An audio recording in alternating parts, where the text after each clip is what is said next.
What's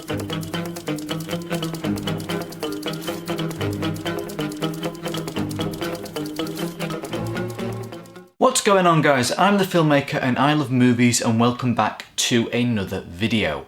Now, in today's video, I'm going to be asking quite an interesting question for us film fans, and it's been a question that's been on my mind for quite some time now, and I'm not going to waste any time. It is, what makes a 5 out of 5 film? Or a 10 out of 10 film? Or a perfect film? Or however you like to rate your films. What makes it the highest rating you could possibly give a film? What is that? And what films would you include that in that category of the top of the top? Now, this makes for an excellent discussion within the film community. And I'll probably say about a week ago, Movie Worm or Jordan did pose this question on the Movie Bug Facebook group. Now, this question and this kind of thing has been something that I've been thinking about for a while now, and that question, I did answer it for him and we had a good discussion about it, and then that made me think, hold on, I think I will make a video about this. So I can kind of make this video for myself, as in saying, okay, here's the criteria, and also to open up the discussion to you guys and to the fellow YouTube community, because I have got a few brilliant YouTubers that I'm sure you'll all have heard of, are in this video talking about what they think makes a 5 out of 5 film and some of the films they would give that score to. They'll be coming up in a little bit. You'll be seeing a bit of me, you'll be seeing a bit of them. It'll kind of be like that.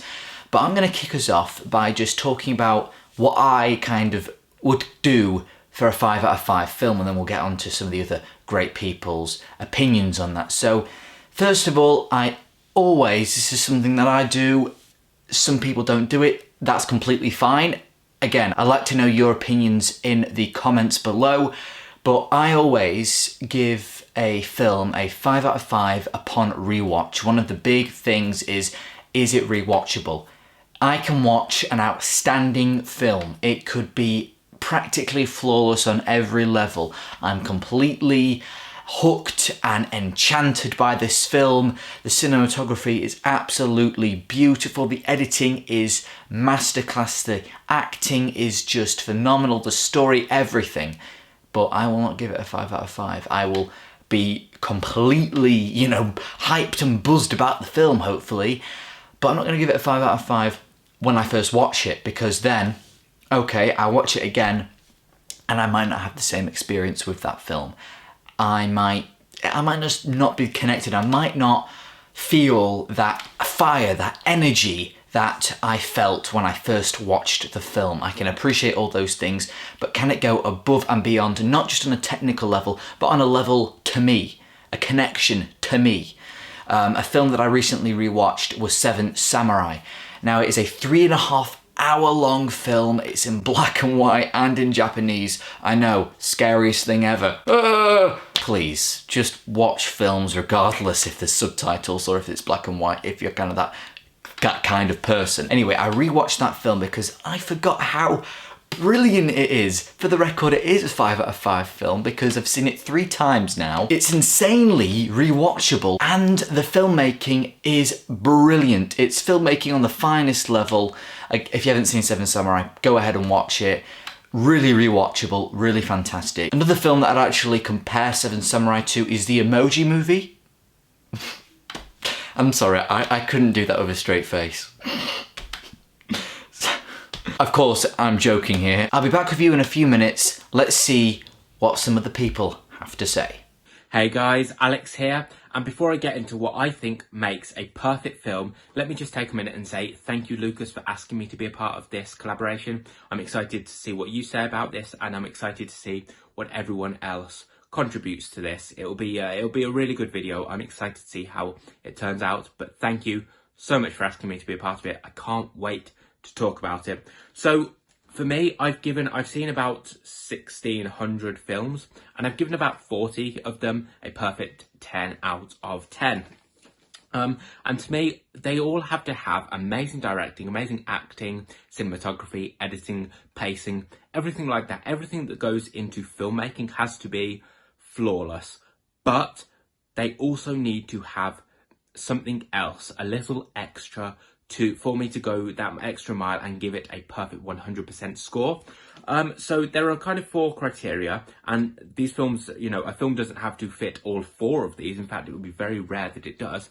But if it hits one of these, if it's done perfectly, then I will give it a perfect 100% score. So I've got 4 films here to kind of represent each of the different categories. The first category is it has to be entirely rewatchable. And to me, a film that completely represents that is Back to the Future, either my first or my second favourite film of all time. Completely adore it, and I've rewatched it so many times. And to me, if a film executes on all of the filmmaking elements perfectly, and you can rewatch it every day for the rest of your life, like I could with Back to the Future, to me, it gets a perfect score.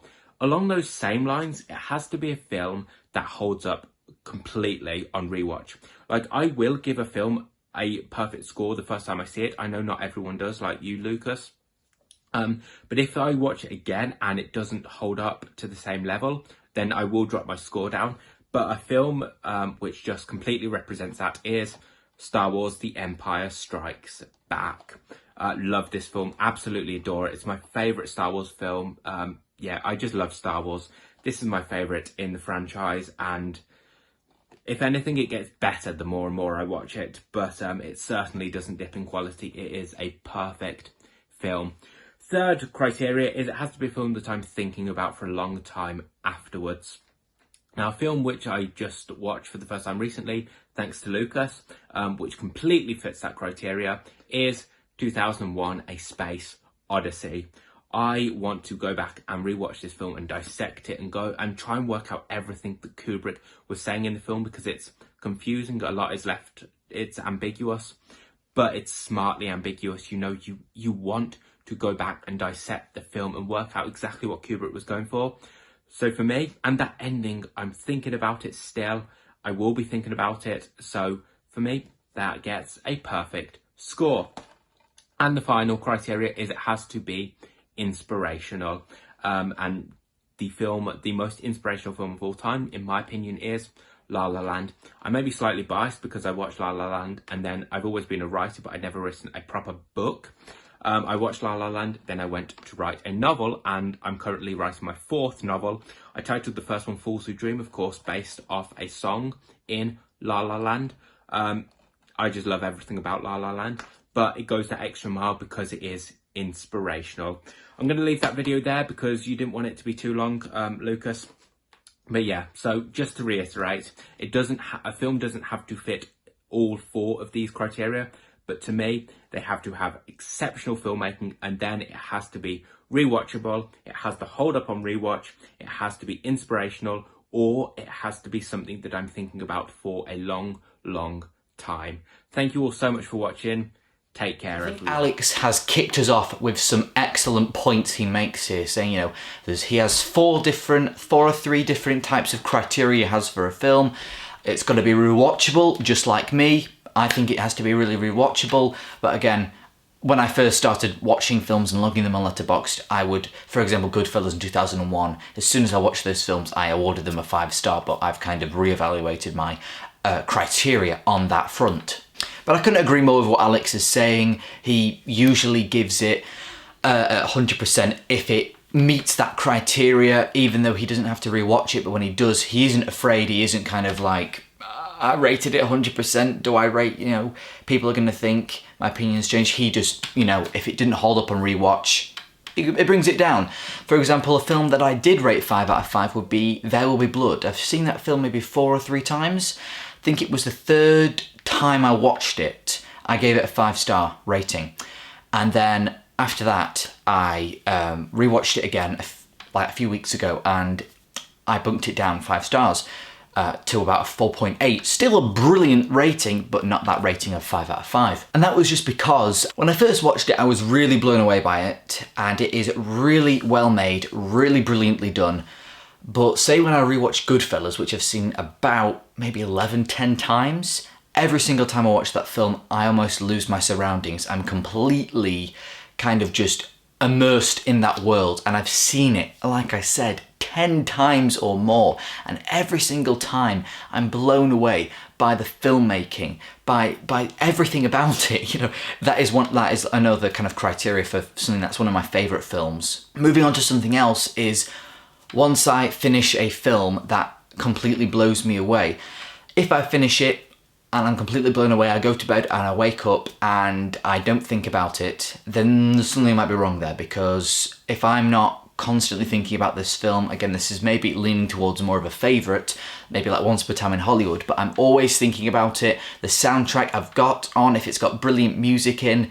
And an interesting film that I'll bring up is Joker, because that film, when I watched it for the first time, I could not stop thinking about it. I couldn't get it out of my head. I had work the following day when I watched it on the Friday evening, and I was talking to my co-workers about it. All morning, I couldn't stop thinking about it. It was that good, and when it finished, I was actually speechless, and I mean that in the literal term. I was speechless. I just couldn't say anything. That might have helped because of the surroundings I was in. I watched it in the cinema with my friends. It was a brilliant evening. I really enjoyed that evening. But that is not a 5 out of 5 film, because I've rewatched it and it doesn't particularly hold up at points, and I can say, hey, there's a few flaws. Now, I will get back to this in a moment, but we're just going to see what MovieBug has to say. Welcome MovieBug, everyone. Hello everyone. First off, I just want to say a quick thank you to the filmmaker for involving me in this. This is really cool, it's really special, and I'm such a big fan of yours. You've got a fantastic YouTube channel, and hey, I'm so grateful that you asked me to be a part of this. But yeah, so what makes a 5 out of 5 film for me? Now, I thought of a few examples here for me of what would be a 5 out of 5 film. For me, I like to have a perfect mix of quality filmmaking and great entertainment. For example, you can have a film that's really entertaining, but it's so poorly made that you can't really say it's that great of a movie. For example, I suppose the first Transformers film, I found that very entertaining, but I don't think it's a very well-made movie. And then you've got films which are really well-made, but are not super entertaining. For example, a film I just watched, The Tree of Life, or I know one that Lucas likes a lot, Midsummer. The Tree of Life and Midsummer are so well made. They're incredibly well made movies, and I appreciate them a lot. However, for me, I just didn't find them that entertaining, so I couldn't give them that high of a mark. For me, I like to find a perfect blend of the two. And a good example for that, for me, is a film like Interstellar. I found that film so entertaining. I was connected to the characters. I found the story really intriguing. And on top of that, it's an incredibly well-made movie. My favourite Nolan film.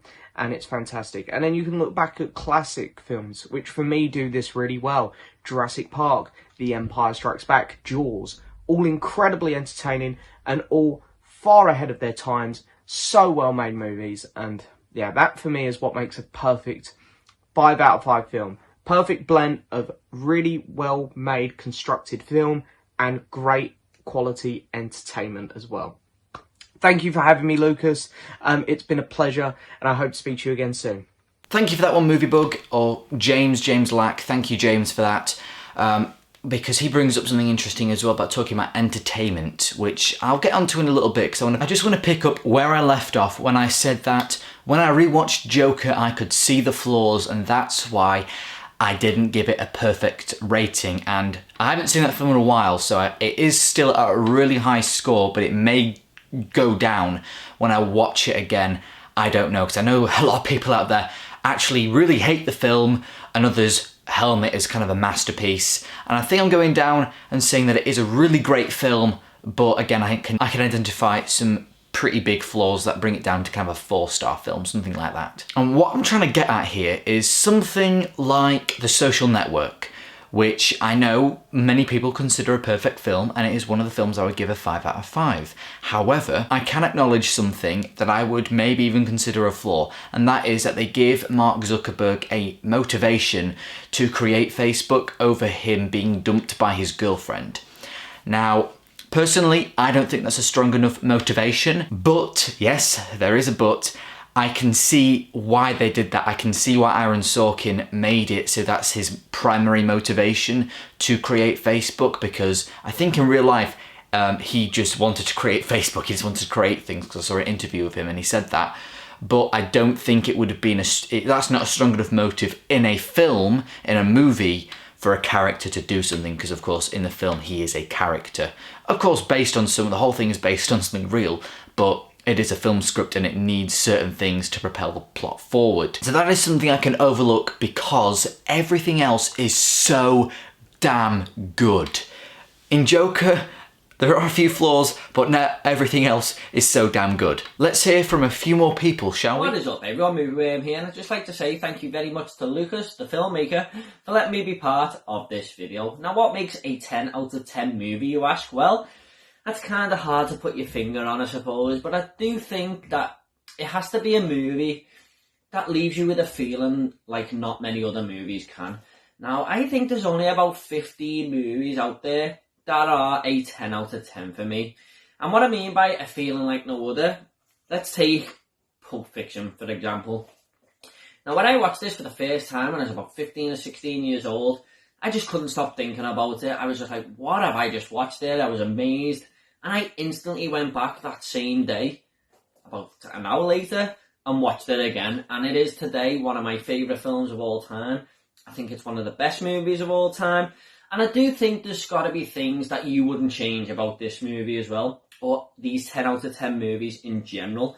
You know, like we've got Terminator 2 here, another 10 out of 10 film. What would I change about this? Nothing. And we also have, you know, The Godfather, parts 1 and 2, may I add. Just nothing I'd change about it. Masterpieces, in my opinion. A masterpiece has to be a 10 out of 10 to use that word as well, I feel. But I feel like you can be nitpicky as well. So what I mean by that is there's a lot of 9.5 movies out there for me as well. Now, I know Lucas won't agree with this, but Goodfellas is actually one of them for me. I just feel like the last 20 minutes the movie loses something. And people may argue that's because it's going on a downward spiral for the characters and stuff. That's fair enough. But I just feel like the movie sort of loses its tone a little bit and feels kind of detached. Another example is Joker. For that last scene, I thought the movie was going to be a 10 out of 10. They threw that last scene in there and it just frustrated me a little bit because I just think it should have ended with him on the car, basically. But one other thing I will say before I go, I do agree with Lucas to an extent where you have to watch these movies again to really know that they're a 10 out of 10. Now, I watched Whiplash and Misery for the first time last year, and I do think they're going to be 10 out of 10s for me, but I just want to watch them one more time at least to confirm that. So I think that's a great point what Lucas makes there. I think every 10 out of 10 movie I've ever seen, I have watched it more than once, so there you go. I knew that It's a Wonderful Life, when I watched it for the first time a couple of years ago, was probably going to be a 10. And on my rewatch, that did confirm it. So that's a great point Lucas makes. That's my opinions on 10 out of 10 movies. Thanks very much, Lucas. Thanks everyone for watching. See you later. To everyone on the Filmmakers channel, this is Blu View here. And today I'm going to be briefly talking about what makes a film a masterpiece, what makes a film a 10 out of 10, a 5 out of 5 movie. Now, what I say may be really different to what you think, so I feel like we all grade movies quite differently.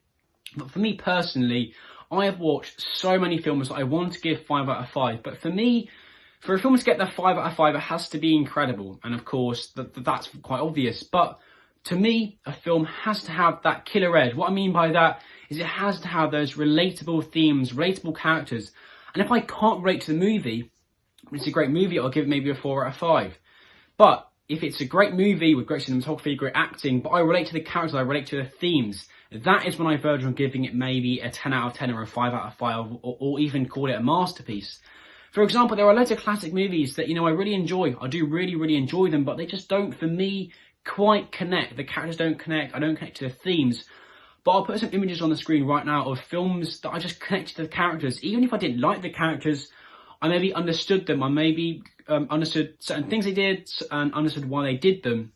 So yeah, this is really what makes a film a 5 out of 5 for me. It just has to be quite relatable to my everyday life. I know this will be probably different to a lot of people's opinions, but that's just my opinion. Of course, thank you to the filmmaker for having me on the channel, and I look forward to hearing everyone else's verdict on what makes a film a 10 out of 10. Of course, they all make some excellent points. Thank you very much, guys. So I just want to bring us back to what Moviebug said and something that I'm going to say now. He talked about, you know, how much it entertained him. And so this kind of brings us into something about film criticism, how we view films, what are films. And this is getting into quite a big debate here of what is cinema. Is it entertainment? Is it art? Is it to educate us? And it's all those things, obviously, but how do we personally see them? For me, I see them both as entertainment and art, and some films can beautifully blend the two. Kubrick is one of the directors that can do that. Like, he balances it on a knife edge. He is just... That is why he's one of the greatest filmmakers of all time. That's why he's my favourite, because he can make a film that is both entertaining and incredibly artistic. So it also depends on the film that I'm watching. So say if I go and watch, I don't know, a big art house film, I'm not going to walk into that film expecting to be entertained. Or once I figure out what this film is and I realise, okay, this is a bit of an art house film, this is a bit of an experiment, I'm not going to be expecting to be entertained. But I'm not going to be sat there with a dull, dull look on my face, because some of the technical elements will entertain me. For example, Schindler's List. I think it's a little sick if you're entertained in that film, but something does entertain me about it, and that is how well made it is. It's so, the editing, the performances, the screenplay, the cinematography, those elements, those technical elements entertain me and engage me throughout. Especially, of course, the story is a core to any film. So those are the things that definitely entertain me about the film, but I'm not sat there with a smile on my face throughout the film, I can tell you that for sure. Now let's just hear from the final few people. FilmGeek13 here on YouTube, and I've been asked by the filmmaker to briefly come on his channel and talk about what makes a 5 out of 5 film for me. I've kind of had a moment to think about this, and I've come up with a couple of kind of criteria, I guess you could say, about what makes a film have a 5 out of 5 rating. First of all, I just want to get off the bat and say, a film does not have to be perfect to get a 5 out of 5. It just has to be near perfect. It can have a couple of flaws, like A Clockwork Orange is one of my favourite films of all time, and in my opinion a 5 out of 5 movie, but I do not like what they did with the ending, because it just kind of turned... I'm going off on a bit of a tangent, but it just kind of turns Alex back into being a completely horrible individual, which the book tries to kind of fix and make him have a bit of kind of regret for his actions. And I do prefer the book's ending, but I can overlook the fact that they changed the ending because of how good the film is. So what actually makes a 5 out of 5 film for me? Personally, you've got to have all the criteria down. You've got to have good acting, good directing, good cinematography, stuff like that. Unless it warrants not having one of them, like if it's maybe a film set in, I'm not really sure, but you know, a film where the cinematography can't be great, or there are no characters or something, I don't really know. But even if it doesn't have all of those features, it can still be a 5 out of 5 film, but you've got to have one other thing, which is rewatchability. If you don't have rewatchability in it, kind of, I guess you could say, decreases in personal value over time, then it's not really a 5 out of 5 film, because if you're watching a film, you want to enjoy it every time you watch it. You don't want to be like, okay, I'm going to watch this film for the first time. You watch it for the first time, you like it, you give it a 5 out of 5. You watch it again, and it just isn't as good as you remember it being, and it just lets you down. That is a horrible feeling. I've had it before, and I've kind of become more wary about giving films 5 out of 5. So yeah, that is what I think a 5 out of 5 film is. I hope you enjoyed my segment, and thank you, Lucas, for having me in your video. Thanks so much for that one, guys. Really appreciate all of you coming together and doing this, and of course this video will not be complete without a filled comments section about this discussion. I want people to be interacting with each other. I'll be replying to all the comments, I promise. Do you take issue with a few things I say? Are you going to expand on a few things? Are you going to give your own kind of criteria of a 5 out of 5 film?